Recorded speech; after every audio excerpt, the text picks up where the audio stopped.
महेश और अन्नू शहर में अपनी बेटियों के साथ किराए पर रहते थे। वे दोनों अपना घर चलाने के लिए बांस से बनी टोकरी, हाथ का पंखा और हाथ से बनाए हुए अन्य सामान बाजार में ले जाकर बेचते थे। उनकी बड़ी बेटी चेतना 12 और छोटी नव्या 9 साल की थी। एक दिन अन्नू बोली, बरसात का मौसम है, आज तो कोई ग्राहक भी नहीं आ रहा। तो महेश ने कहा, हाँ अनु, सोच रहा था कि इस बार बिक्री अच्छी हो जाए तो मकान मालिक का किराया समय पर दे दूं। पता नहीं अपने सिर पर अपनी छत कब मुयस्सर होगी। पता नहीं कब होगी। वैसे भी अब बांस से बने सामान की बिक्री कम होने लगी है। अरे ये क्या, बहुत तेज तूफान आने वाला है, जल्दी सामान समेटो। सामान समेटते ही तेज बारिश होने लगी। वे दोनों अपने घर की तरफ को लौट रहे थे। आज उन्हें इस बात का अंदाजा भी नहीं था कि मौत रास्ते में उनका इंतजार कर रही है।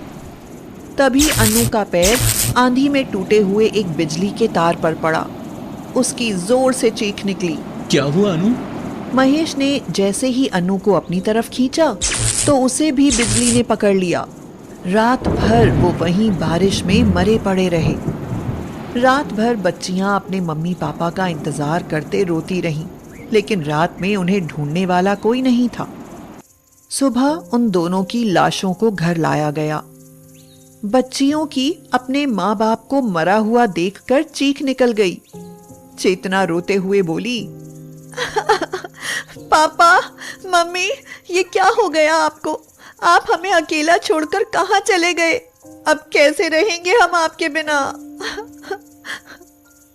नव्या भी रो रही थी और कह रही थी, दीदी, अब क्या मम्मी पापा कभी नहीं आएंगे? उनके पास आई हुई उनकी बुआ सुमन ने कहा, चुप हो जाओ मेरी बच्चियों, अब वो कभी नहीं आएंगे। 1 महीना गुजर गया। आखिर मकान मालिक भी कब तक चुप बैठता।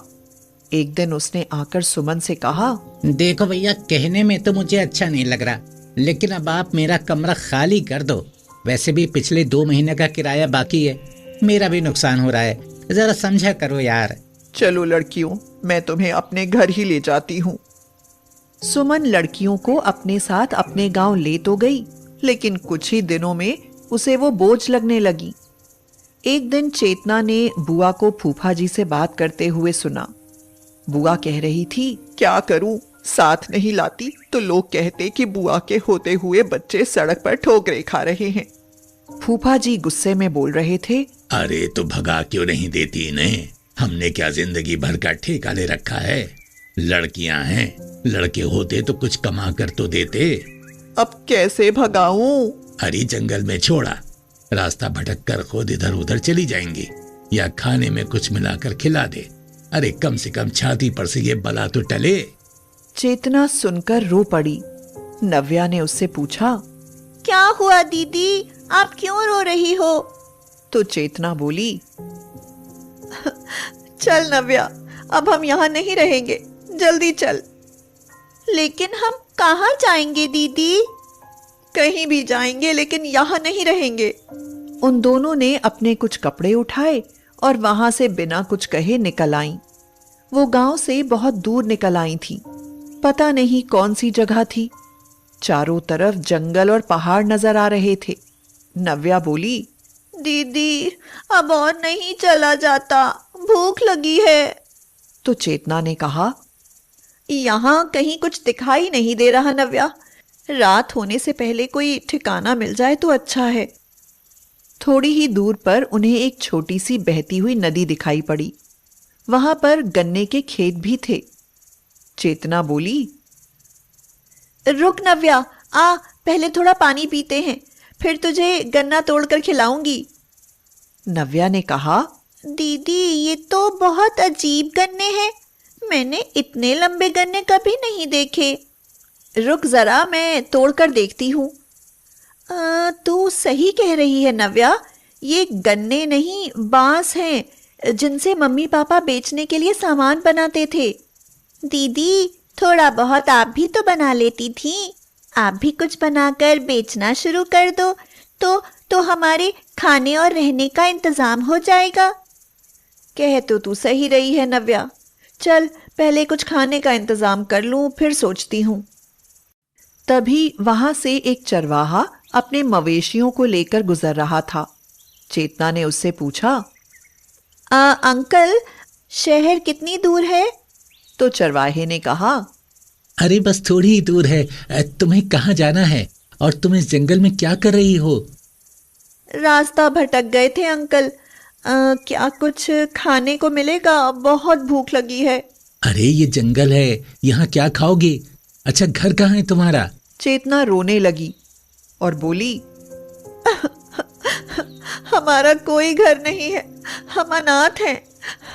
चरवाहे को उन पर दया आई और उसने कहा, बेटा मैं रोज इस जंगल में सुबह को आता हूँ, इसलिए अपना खाना बांध कर लाता हूँ और शाम को चला जाता हूँ। आज मैंने खाया नहीं है। हो गई रात में तुम कहाँ जाओगी? मैं तो खुद बेघर हूँ, तुम्हें अपने साथ भी नहीं ले जा सकता। अंकल क्या आप मुझे ये अपना हंसिया दे सकते हैं? कल जब आप यहाँ आओगे तो मैं लौटा दूंगी। चरवाहा उन्हें खाना और हंसिया देकर अपने मवेशियों को लेकर चला गया। दोनों बहनों ने खाना खाया और नदी से पानी पीकर एक पेड़ के नीचे लेट गईं। बहुत थक जाने के कारण उन्हें नींद आ गई। जब उनकी आंखें खुली तो चारों तरफ चिड़ियों का शोर था। चेतना बोली, नव्या उठ, सुबह हो गई है, हमें अपने रहने का इंतजाम भी करना है। चेतना और नव्या ने बांस काटे और उनसे नदी के किनारे एक सुंदर सा घर बनाया। दीदी ये हमारा प्यारा सा घर है, अब हम इसी में रहेंगे। देखो ना नदी किनारे कितना सुंदर लग रहा है। हाँ नव्या, यहाँ हम किसी पर बोझ नहीं होंगे और ना ही कोई हमें मारने की सोचेगा। अब हम यहीं रहकर बांस के सामान बनाएंगे और बेचेंगे।